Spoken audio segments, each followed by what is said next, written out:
Okay, so I'm going to try to make this as quick as possible. So I think I've hacked the idea of how this is supposed to go together. So bear with me. So I have a pattern here for what, as you can notice, is a Charles Du Bois.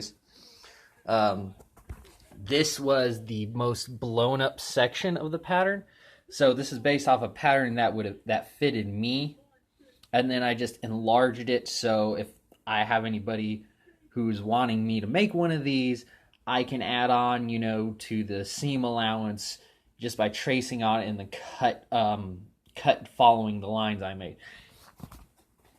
So you can see it's a simplified one. This is the back panel. Normally the back panel there'd be a separate section, like the back panel would be two large pieces that are divided by top and bottom, not side by side. So there's the back scene and everything like that, and you can see where the purple and blue lines are versus where the actual um, seam allowance would have been if I cut it from the largest extent of the pattern I have. So what I've discovered is, you can look here. You can see the blue line and the purple line. The purple line is from a guy who's relatively my size, so he's kind of small. And the blue line's from a guy who's a little bit bigger than both of us. And you can see on the blue line here, that's where the center of his back is. And this is where the center of approximately my back would be on the purple line. Stop going out of focus. And so you can see that here along the back. You can see it along the side too. Keep on going out of focus because I am not steady. And you can see that on the sides too. So you can tell the dramatics change in the size of the person. And same here in the front. Something I noticed when I was making this, the arm circle doesn't change too much until it gets to, the side seam. It adds on a little bit because of, the difference in waist and chest size. But here it doesn't change a lot. It changes a little bit up here, but it comes down to right about there. And it all does the same.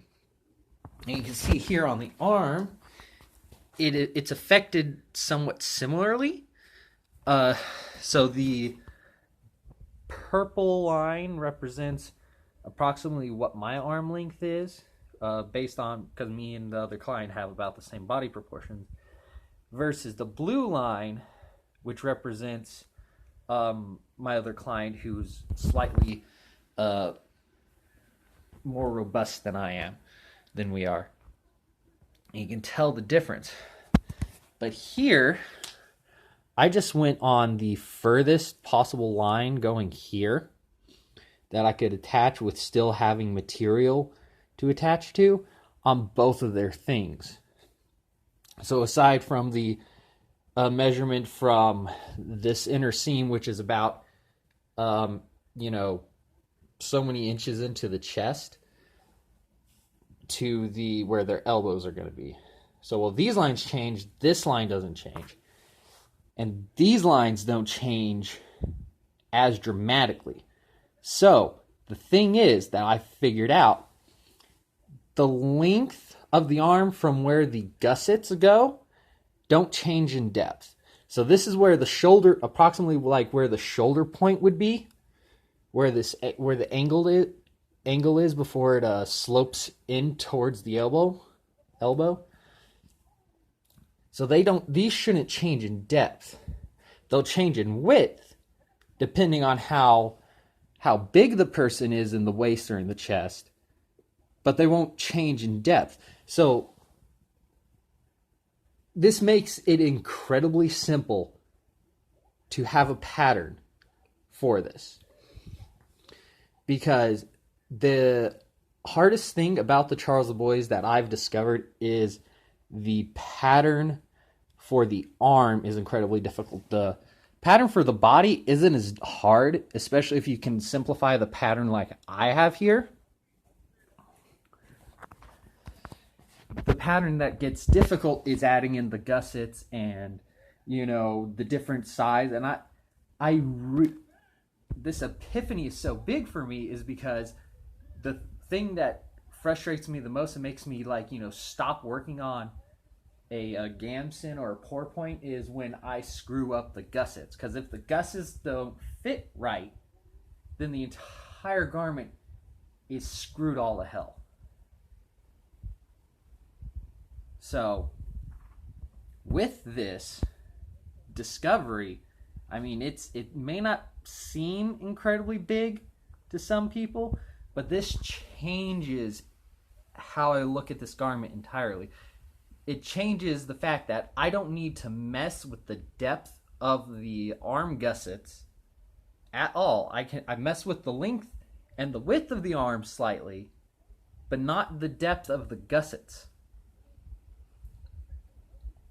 And same thing with the body. I don't need to make these lines here represent approximately where the gussets should land depending on it. And those are the only things that are changed. So on me, these might be smaller, they might be wider depending on, you know, if I'm bigger or depending on the person, if they have a wider chest or a smaller chest than what the pattern actually has. But the depth that these come in at doesn't change. So it makes this pattern so much more incredibly simple. And if anybody's trying to make their own pattern based on this, you can make the gussets on the arm all equal depths, but they don't have to be varying widths, if that makes sense. So you can make I think I want to say this one is approximately 5 to 6 inches in depth.